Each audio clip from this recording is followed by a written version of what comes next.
All right, welcome, friends, to the last installment of the Social Justice Leadership Series for fall 2022. As part of our Indigenous Peoples Heritage Month celebration activities, we are thrilled to have here Santos Polendo, who's a tribal member of the Kickapoo traditional tribe of Texas, located in Eagle Pass. I'm going to introduce him in a second here, but as a reminder to some of our friends that aren't here locally that are on the viewing the recording, every single month we have two social justice leadership series programming, one focusing specifically on a cultural heritage celebration, and the second is on a conscious coffee hour on a topic that's relevant that affects people from different cultural identities and backgrounds. This month, the month of November, is a recognized federally as the Indigenous Peoples Heritage Month, and that was created in the 1990s, if I'm not mistaken, across the board. Today's Social Justice Leadership Series is Indigenous Peoples of South Texas, and so we're looking specifically at the Kickapoo tribe that's down here in the Rio Grande, South Texas area. So again, we are very pleased to have Santos here today. Santos is the owner and operator of Night Owl Artworks and Studio, and has been a guest lecturer and guest speaker here in the anthropology and archaeology programs about the Indigenous people. Santos is going to be speaking about the history of the Kickapoo tribe, their origins, their displacement, and their arrival to both Texas and Mexico and how they are here. Again, this is part of the Social Justice Leadership Series on the cultural heritage celebration. And so please give a Dust Devils welcome to Santos here. Hope everybody can hear me okay. If not, I can speak louder. Well, again, my name is Santos Polendo. I was born and raised here in Eagle Pass, Texas. Well, not born, but I was raised in Eagle Pass, Texas. I'm a member of the Kickapoo traditional tribe of Texas. Let's see. Before we start, what do you guys know about Native Americans to begin with? Anybody have anything that they know a little bit about that they might hear, or some stereotypes or things like that that you guys know? Anybody? What? Yeah. Yeah. Well, one thing is that we're called Indians. I know it's a term that's been a popular term throughout Hollywood and pretty much since the discovery, I guess, of Native Americans in this country. The Kickapoos themselves are not originally from Texas or Mexico. We actually originated in Michigan and Illinois. So if you know where that is in the map of the United States, that's pretty far from here. So throughout the history of the Kickapoos, there's always been a lot of conflict, either with the British in those days and with the French. So the Kickapoos were not in any sense a warrior class or a warrior tribe. We were forced to become one. And the way that happened was when we were trying to run from conflict or try and get away from conflict from the British and the French, we sort of left our homeland to try and get away from that conflict. So as we migrated kind of south, a part of the tribe, some of the younger men stayed to fight with some of the other tribes, which is now known as Iowa, which we do have a tribe in Iowa as well, but it's a small band of Kickapoos. And then we tried going further south. We ended up in Kansas. Again, a few other tribal members stayed there. We migrated further south into Oklahoma. And then finally arriving into Texas, but we had a lot of conflicts with the soldiers that were here and the US itself. So we ended up crossing into Mexico. And that's where the president at the time gave a huge chunk of land to the Kickapoo tribe. In return, they had to fight some of the other tribes that existed in that area. One of the biggest tribes that we faced was the Apaches and the Comanches, which roamed pretty much all this area down to close to Brownsville. So the Apaches were a really big tribe. And we were helping the Mexican army soldiers and the government itself kind of get rid of them in this area so that they could establish, the city, which is now known as Nacimiento and Coahuila, Mexico. So the Kickapoos were one of the tribes that helped kind of get rid of the other tribes. And that's when we became a little bit more of a warrior class kind of tribe, mostly because we wanted the land more than anything. We wanted to have peace, finally, after so many years of conflict. The government didn't like that very much. So they're like, yeah, we're gonna need you to come back into the US. So that's when the Texas Rangers came out, when they first went into the tribe while some of the male elders and warriors were out fighting, and they brought them back into the US. My grandmother being one of them, they forced them back into Oklahoma, to the reservation in Oklahoma, which they were there for a very long time. Finally, they were able to escape the reservation in Oklahoma and move into Texas. And we basically established ourselves, not just here in Texas, but with Nacimiento, and which is known as Musquis, Mexico, became sort of the place of worship where we go. That's where most of our ceremonies, our traditional homes are built there in Nacimiento, Mexico, which is closer to the mountains. So we got a good space to hunt and stuff like that now. One of the things that happened here, and especially here in Eagle Pass, was that not here in Eagle Pass. Sorry, I'm still back home.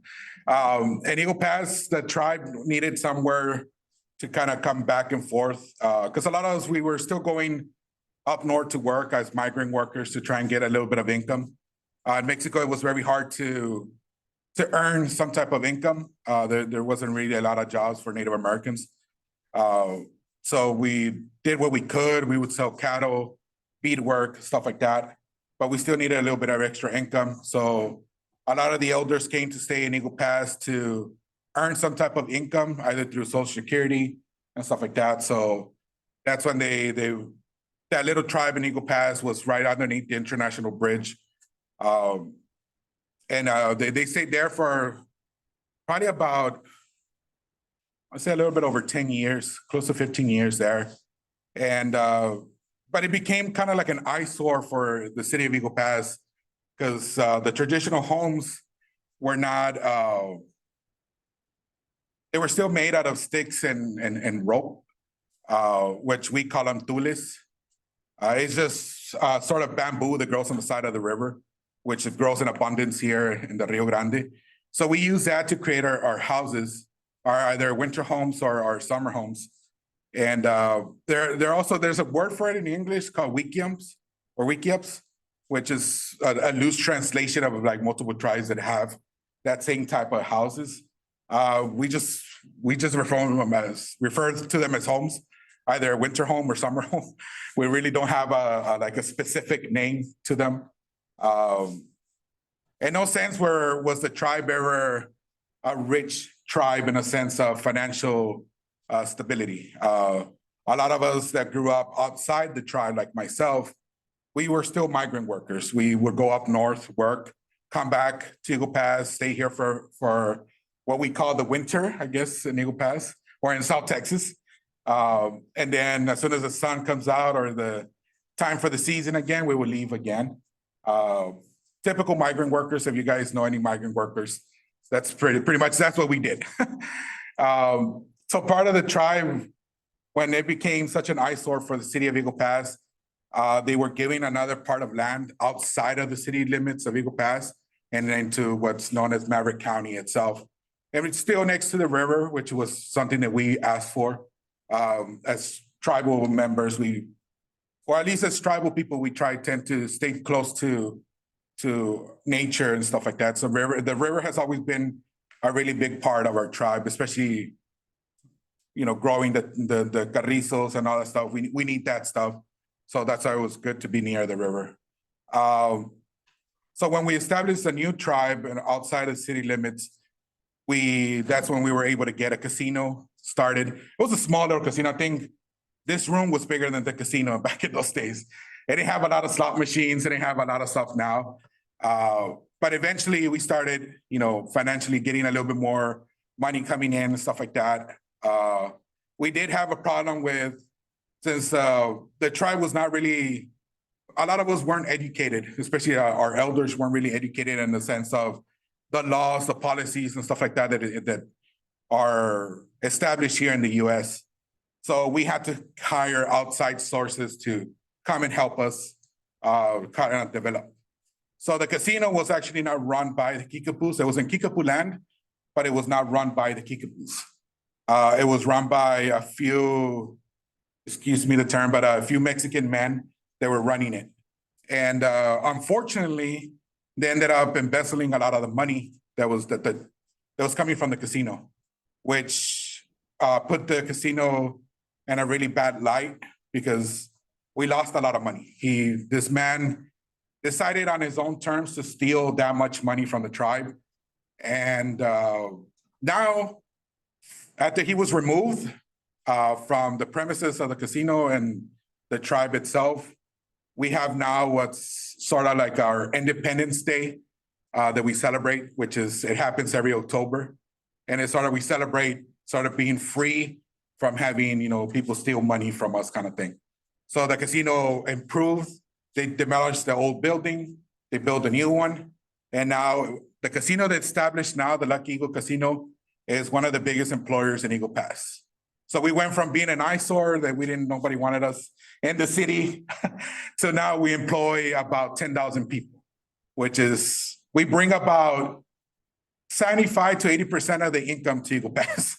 So yeah, they make a lot of money now. But through the casino, they were able to build, they purchased a lot of land. The Kickapoo started purchasing land all over the place. We now have a construction company. We have the casino itself. We're going to have our own kind of high school. Well, not high school, but just the school itself from pre-K all the way to 6th grade. So we're going to have our own Kickapoo school. And then, of course, we have our own health building. We have our own gym. We have our own administration building. We have our own daycare system. We have our own foster homes as well. The foster home is a really good program that the tribe has now, especially because a lot of the parents, this is what happens when you get displaced from where you're originally from. You end up getting addicted to a lot of stuff, either alcohol, drugs, and stuff like that. Stuff that's relatively available to you.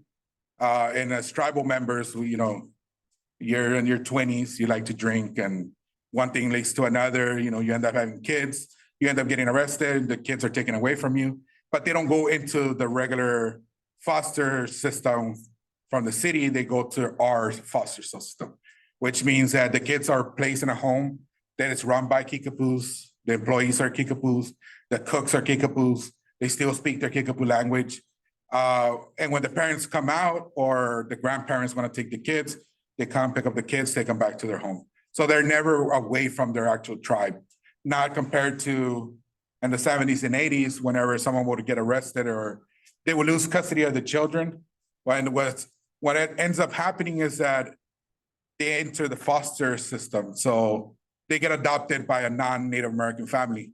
And when that happens, they lose track of who their family was. So then you go into legal battles and stuff like that. So it's a really, really touchy thing when it comes to the kids.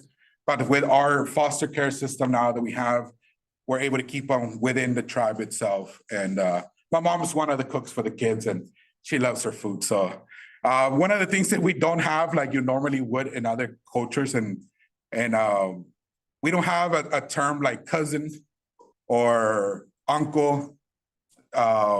Like, in Spanish, we call them they say like mi primo segundo or something like that. Like we don't have that term. Like in my family, I have 4 brothers and 2 sisters. So my son, well, he's not here. Oh, he left. My son, for my brothers and my sisters, they're his moms and dads.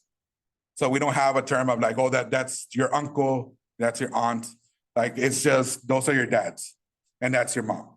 So all my nephews and nieces are brothers and sisters to my son. And then whenever we have grandkids, they're still brothers and sisters. So it's that's why they like the term of like uncle, cousin, that's a term that's familiar with the Native American culture, or like cousin, brother. It's really weird. It doesn't make sense, but it's like if me and her are cousins, or we're cousins, but she might be, related to my other brother or something like that. You know what I mean? It's really confusing. But whenever we get, whenever someone like let's say like myself that I have a son, whenever we baptize them in a sense with the tribe, well, you have to have a godmother or godfather. That's what my mom is. My mom is sort of the grandmother to a whole bunch of kids. They're not blood related to us, but they're still our brothers and sisters.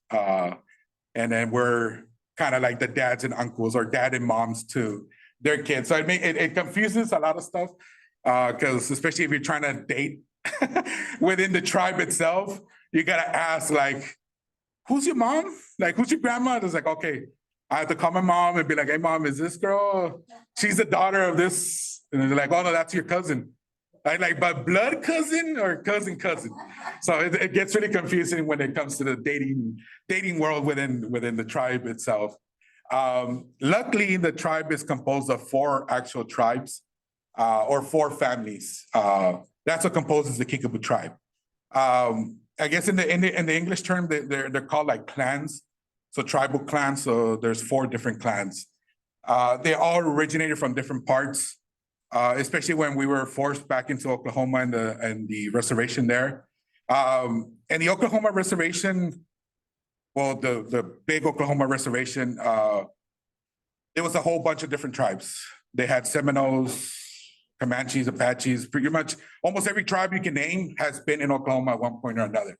And this was the government trying to force everybody into one locations while they sold off the rest of the land. The Kickapoos were like, nah, we don't like this part. We're gonna keep going south. So we ended up coming south, and that's why we're now in Texas and in Mexico. So let's see. Displacement just doesn't just happen within the tribe itself. It happens a lot with when you start, like myself, I married my wife who's she's not a tribal member. Same thing with like my brothers and sisters, like they're with partners that are non-tribal. So that's a form of displacement. In the eyes of the tribe itself, our kids are not seen as tribal members because they're not full-blooded Kickapoos. So anybody that's half Kickapoo or a quarter Kickapoo, however you want to do the blood displacement, I guess, they're not seen as Kickapoos. You can go through an application process where you can register them, but they base it on who your family is, who your mother is, who your father, your grandparents, and they have to trace down your lineage, basically. And then they get approved, and they'll become part of the tribal members. So what I pulled up was the website that we use for our tribe. This is that's the new administration building we have. And again, the administration building is composed about 90% of tribal members, not just tribal members from the Kickapoo tribe. We also have other tribes that come and visit or apply and work there. That's our clinic there. We have our own clinic, our own doctors, dentists, eye doctors. One of the things that Native Americans do suffer a lot from is diabetes. So one of the things that we do have part now of the tribe is we do have a diabetes expert or doctor that deals specifically with diabetes. I know my mom has diabetes, my 2 brothers has diabetes, my wife has diabetes, my sister has diabetes. Thank God I don't have diabetes. So I'm like, I don't know if it's wood, but knock on wood, I guess. So yeah, the Kickapoos have been around for quite a while now. Not only just here and keep saying here, but here in Texas, I guess we could say. We had members graduating from here, like myself. We've had other who's graduated from here as well, which has been kind of strange for the university to have Native Americans, at least the ones that are part of a federally recognized tribe. I know when I graduated, I believe I was the first one to graduate here as a Native American. I know some of the other ones were part of a tribe, but they were never, I guess they weren't really part of their tribe. Again, displacement happens and, I know we had a few Seminoles here in school. We had a few Lakotas as well, which is weird because they're from North Dakota and South Dakota and they're in Texas. It's like, I guess they couldn't handle the cold. I don't know. But yeah, I graduated here at TAMU in 2014, I believe. I started a couple organizations and stuff like that. I've been guest speakers here before. It's been pretty fun. And now I own an art studio in Eagle Pass called Night Owl Artworks and Studio. One thing that you should know about Native Americans is that we're very superstitious people. All Native Americans are pretty much the same. I guess, and not just Native Americans, but Mexican culture and other cultures have their superstitions. And one of the things is the owl itself is one of the things that you're not supposed to see it. So the reason I call my art student Night Owl is because on the eyes of the tribe, they still see like myself, some of my cousins, and my brothers and sisters as non-natives to them. To some of the more radical Kickapoos, I guess you can call them, the ones that believe that you have to be 100% Kickapoo in order to be recognized as members of the tribe. But then you have a little bit more younger generation that's saying like, we still have blood running through our veins. We still are Kickapoo. We still practice. We still go to the ceremonies. We still do all that stuff. So in that sense, we are Kickapoo. So that's why it's really, the reason I called it that was because since we can't see the owls or we tend not to see them, that's how I see myself with the tribe, as in not seeing the rest of our other members of the tribe that are still there. We're still here and we're still trying to be part of the tribe, even though we were grown outside of the tribe itself. So, but yeah, does anybody have any questions, comments? Anything you guys want to ask me? Yeah. Can I just ask what you got your degree in, and then detail on what types of organizations you studied? Yeah, my official degree is it's a bachelor's in arts and sciences, but it's a focus on art studio. So it was this is way before your time. Sorry, I'm giving my age out, but before you couldn't do like a double major. You could only do one at a time. So in the art department, you could only be either focused on arts and sciences, was like general, to become an art teacher. Mine was an art studio, meant that eventually I was going to open up an art studio and then start teaching from there, kind of thing. And that's what happened. I ended up doing that. And then my minor, which should have been a double major now, but my minor was in communications, anthropology, and archaeology. Communication was mostly focused on journalism and video production, stuff like that. So, and then I tried coming back getting a business degree because I was ambitious and I wanted to open up a business. And one of the student organizations I was part of was called, and in those days it was called Art Inc., which was kind of like an art club. And then eventually I turned it around and called it the Artisans. We weren't that many, we were about 20 members at the time. But we did win 1 year Best Organization of the Year, which we beat all the fraternities and sororities. So anybody that's part of the frat or anything like that, 1 year we were able to beat them. So, and they had like 100 members at a time, and we were just a lonely group of 12 artists. So I feel kind of proud of myself for that. Another group that I was part of was with the student government. I was with them for a while, and then I took over from this other organization. It was called the Bazaar, and it was sort of an art and craft market. And we'd had those pretty much every month. That's how we got a lot of community service itself. I ended up, after I graduated, I ended up with about 10,000 hours of community service. And this was before they were giving like the presidential, plaque or thing that they give for how many hours you got. So a lot of the stuff that I had was pre all the stuff. And then all the stuff I found out after I graduated, and I was like, I should have just waited one more year. But yeah, any other questions, comments? Ask me anything. Don't be afraid. Yes. What is the original name of your language? And like, are you guys, because I know like there's different tribes. I got to study the Kiowa tribe. And I know like they're having difficulties like keeping it alive. Are you guys having like any difficulties like that or not really? No, not really. The original language comes from the Iroquois nation. It's sort of the same dialect.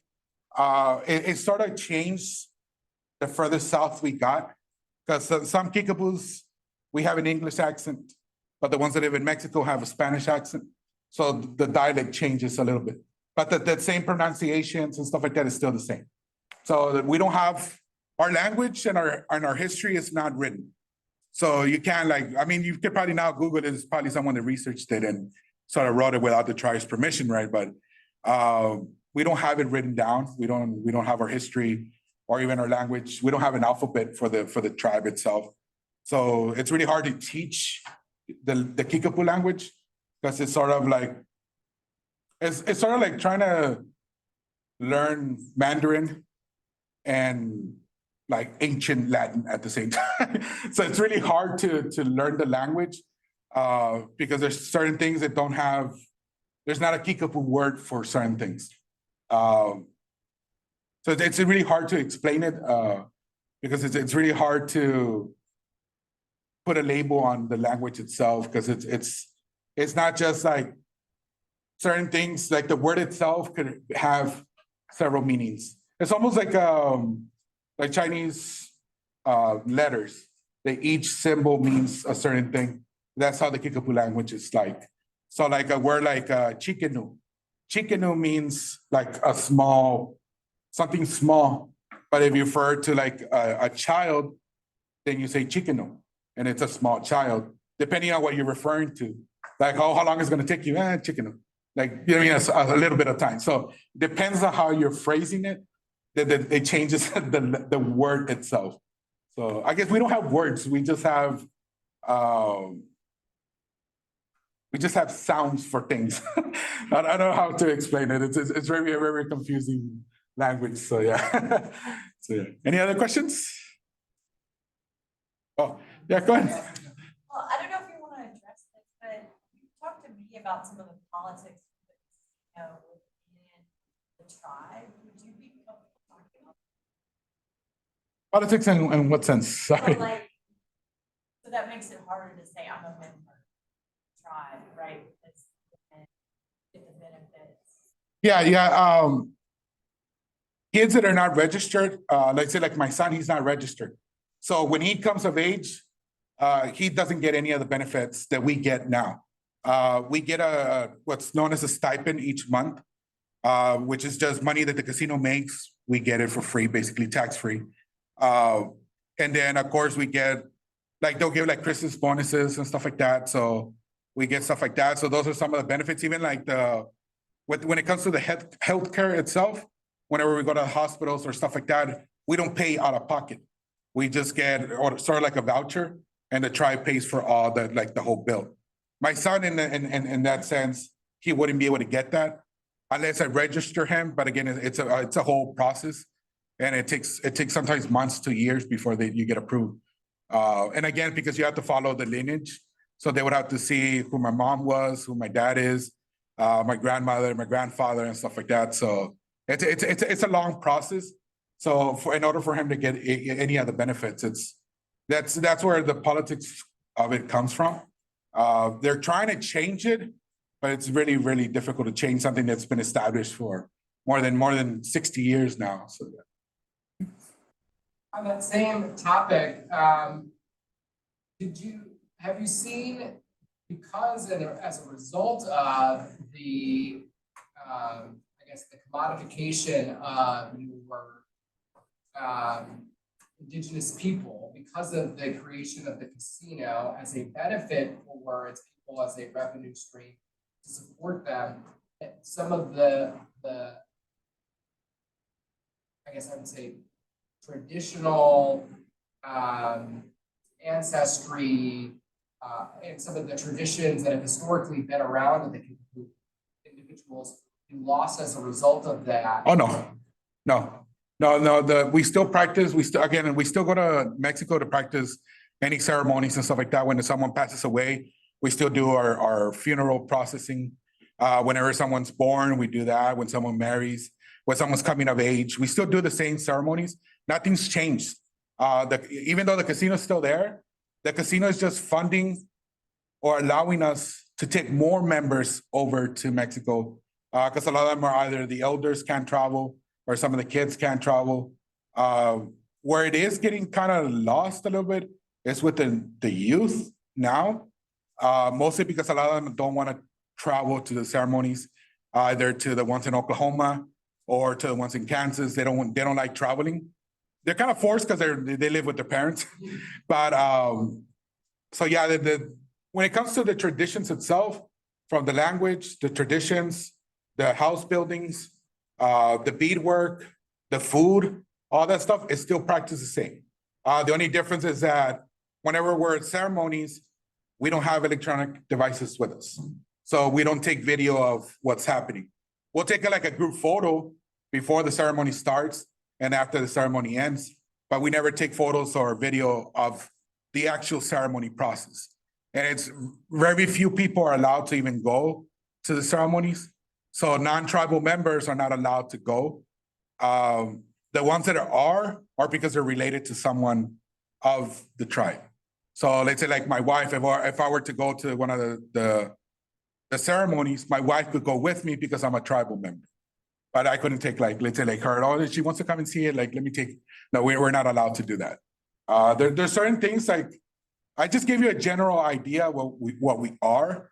There's certain things that we can't talk about. We're not allowed to speak about like the actual process of the ceremony, like what we eat and stuff like that. We're not allowed to speak about it just because we've been practicing it in secret for so many centuries that we have that fear that it might hurt us at the end, kind of thing. So compared to other tribes that they do powwows and stuff like that, the tribe doesn't practice powwows. Like we don't do powwows. We can attend one, but we don't organize one. It's not part of what we do as a tradition. The powwows, how it's generally seen now, it's more like a competition, like a dance competition, pageant, stuff like that. The tribe doesn't partake on that because again, all of our ceremonies are done either in Mexico or Oklahoma or Kansas. So yeah. Thank you. And so I'm gonna have tons more questions, but I'm gonna let this. Yeah, no problem. I have a question. Yeah. Can you go into detail about the actual reservation? What is it like? I've heard like it's its own government. Oh yeah. We have our own. We have our own council. The council is composed of elders. Not that many young elders. Like I wouldn't be able to run for council. I would have to be a little bit older and have to be part of the tribe a little bit more to even be part of the council. So the council itself decides what happens in the tribe, from who's getting housing, who's getting what benefits. They can change the benefits program at any time, including tuition payments and stuff like that. I don't think I mentioned it, but they pay for your tuition. I mean, you still have to apply for financial aid. If you don't get financial aid, then they pay for whatever it is. But we're not allowed to get like student loans. We're not allowed to get none of that stuff now. Before it was, but yeah, we have our own set of government within the tribe itself. We have our own police. We have our own rehab center. We have again like our own child care center. So yeah, the government itself is composed of the council, and then the council itself has its subgroup, which are different department heads. One will be for education, one will be for health, and like stuff like that. And then each of them, it just breaks down. So it's almost like a nonprofit organization or like an organization itself. It's just broken down. On that same topic, what is the role of the federal government and the Bureau of Indian Affairs and things of that nature? As I believe the Kickapoo are federally recognized tribe, right? Yes. So traditionally, there's benefits and resources provided to tribes. What presence does the federal government have in Eagle Pass as it relates to or with the Kickapoo on their native land? What is it about? About 0%? Really? Yeah, yeah, then No, then we don't ask the government for anything. We don't beg the government for anything. As far as we're concerned, we're our own sovereign nation. And if the government tried to do anything with the tribe will shut down completely. And it'll go back to how it used to be. And that includes shutting down the casino, which means over 10,000 people are fired. And the local government from Eagle Pass and the federal government can't lose that. You know what I mean? Like, the government doesn't interfere with us and we don't interfere with the government. So there's no relationship between, so, yeah, the resources that provide, we provide our own. We're not depending on the government to provide any funding for anywhere. Like when COVID hit, a lot of organizations, schools, even in the government itself from the city, they all got relayed. We're relying on the government to provide funding. The tribe did that on its own. The tribe through the casino itself had already saved up enough money in case something like that happened. They were still paying for the elders' healthcare. Anybody that got sick, they instantly got either sent to the clinic or sent to the hospital. So we provided our own resources. So we haven't depended on the government probably since the 80s. So it's very oh yeah, we're self-maintained. Yeah, tribe. yeah, It's not yeah. middle And then we not only do we support the tribe in Eagle Pass, but we supply support to the tribe in Mexico. And then as well as the one that's in Oklahoma. Even though they do have their own government itself, we do provide resources whenever they had when there was no water at all. Texas had water, but Oklahoma didn't. So the tribe was low in water, so we sent trucks out there. And I'm talking about 18-wheeler trucks, not just a pickup truck. Because we have our own distribution company, our own, I guess, a warehouse and stuff. And then, of course, we have our own construction company. So the casino itself is providing about 60% of revenue to the tribe, but we also have other corporations within it. So we're really self-sustained since about the early 2000s. We've been self-sustaining ourselves to the point where anybody over a certain age gets a house and they only pay about like $100 a month. But the lights paid for, the water's paid for. The only thing you have to get if you want internet, stuff like that, phone, stuff like that you have to pay out of your own pocket. But they give really good retirement benefits, stuff like that. So for all tribal members. So yeah. Any other questions? Yeah. We don't have a hospital, but we do have a clinic. The clinic is composed of several specialists. So we'll have someone that specializes in eyes, ears, pretty much any part of the body. We have several specialists, especially with nutritions. We have our own nutritionist. We have our own diabetic doctors and stuff like that. The doctors that we do hire, they're not necessarily Kickapoo members. So they're from outside, but they come and practice there. So yeah. Any other questions? Ask me anything. About anything. Come on, someone asked me about music. No, just kidding.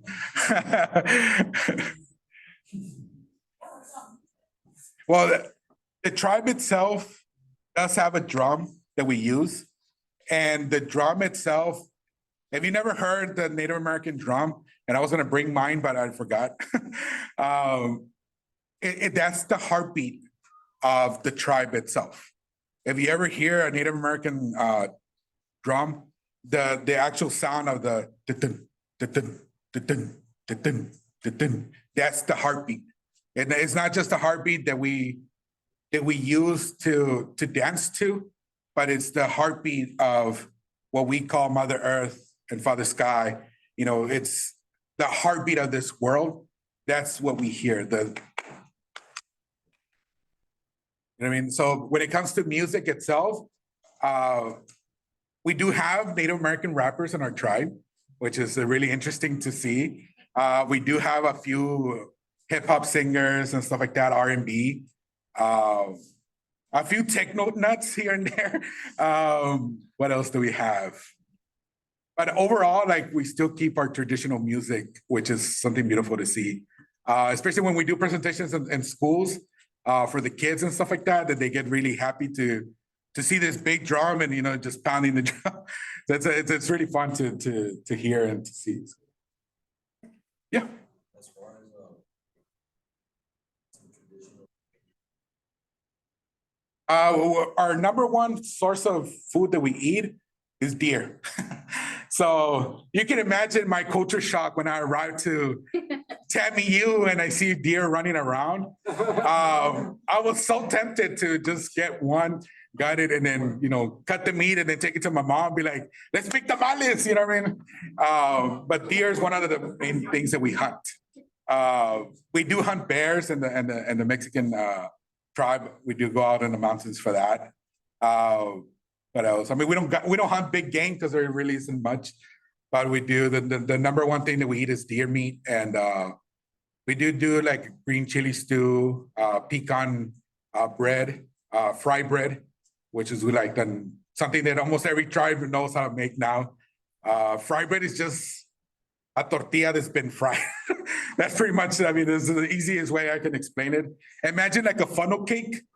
That's pretty much what fry bread is to us. So that's like the number one thing we eat almost every holiday. So yeah. Any other questions? Yeah. Yeah, we still do. I mean, that's never changed. I think the only thing that's changed is that we now have tools, better power tools to like, we don't go out with a bow and arrow to hunt. We have a rifle, you know what I mean? Almost everybody who goes out to hunt has a rifle, camouflage clothing, because, you know, running out of there bare naked, it's kind of cold. So you don't want to do that. So we are modern, but the way that we process afterwards. So the hunt itself is modern, but the processing of the meat is still traditional. So the stretching of the hide, the removing of the hair, the boiling of the actual skin, to make the leather, like the moccasins and all that stuff. All that is still traditional. We still do a lot of that stuff. So yeah, we're very modern, but again, we're still very, very traditional at the same time. So we live in a really nice balance right now between both worlds. So yeah. Any other questions? Yeah. So you said you have like housing and stuff where you guys.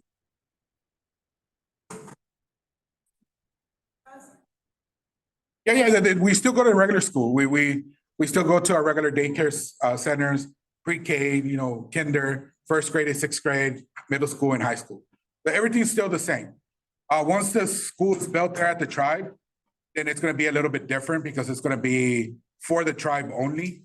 Anybody that's part of anybody that's a tribal member will be able to go to that school. The reason that we're building a school mostly is that there's still sort of a lot of misinformation and misunderstanding between the Mexican culture here in this region and the Kikapus themselves. The way that we practice and stuff like that, or the way we talk. As soon as someone finds out that you're a Kickapoo, they see you with different eyes. Like when I first met my wife's family, they had a bad history, or at least their ancestors had a bad history with the Kikapoos, where they had killed some of their family members. So when they found out I was Kickapoo, their eyes and their mannerisms changed around me. And I was like, but I grew outside of the tribe. I'm not full Kickapoo. Like, don't hate me. But it sort of changed because they started seeing that I was not like the typical Kickapoos how they see them now. A lot of our Kickapoo members, well, not a lot, but in any culture you have bad apples and you have good people.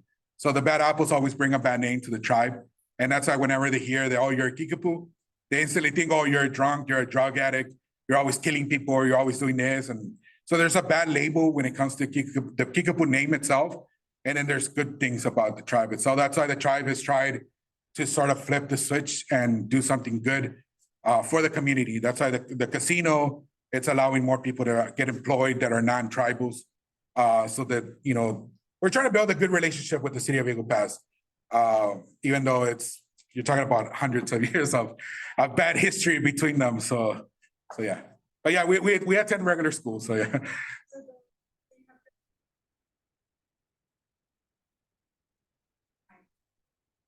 Well, did they get arrested? It's not the police, our tribal PD is the same as they're regular officers from either county or their sheriff office. They still have to go through the basic training, everything the same. Some of them are tribal members, some are not. So, but if you commit a crime, they arrest you for it. You can still go to court. You can get a lawyer if you want to. The tribe sometimes tends to provide some. But if let's say you get arrested for like a DUI, then you're not sent to jail. You're sent to rehab to get better in a sense. But you still have to go to county jail, spend the night or whatever, and then you go to court and then they decide.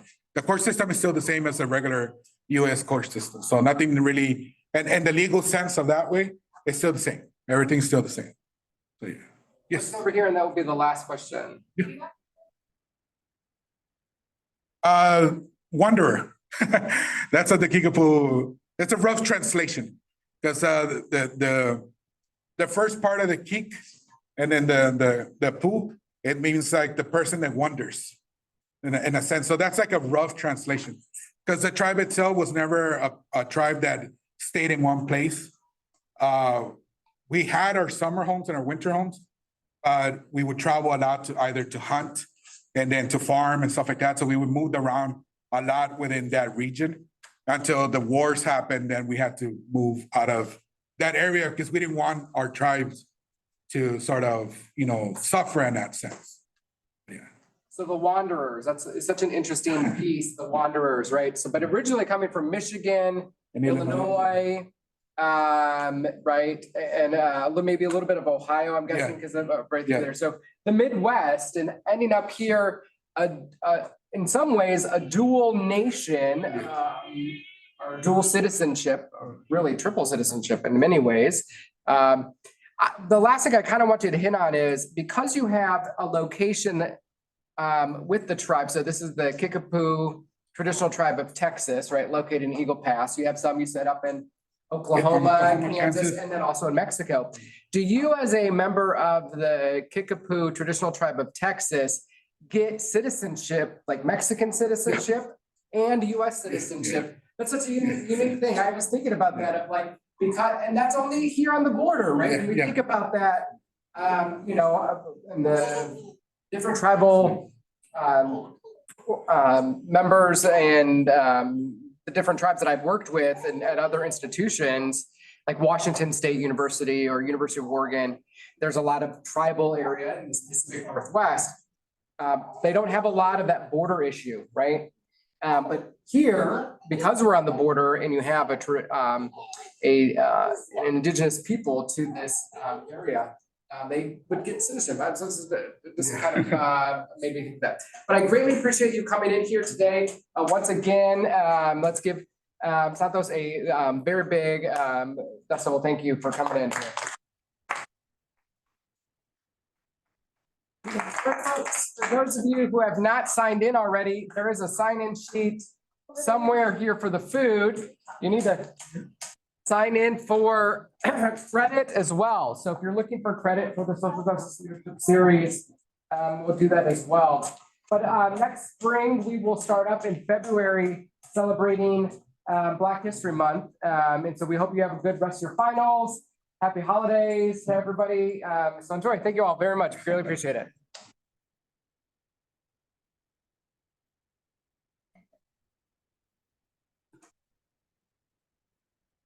All right, Connie, you got this?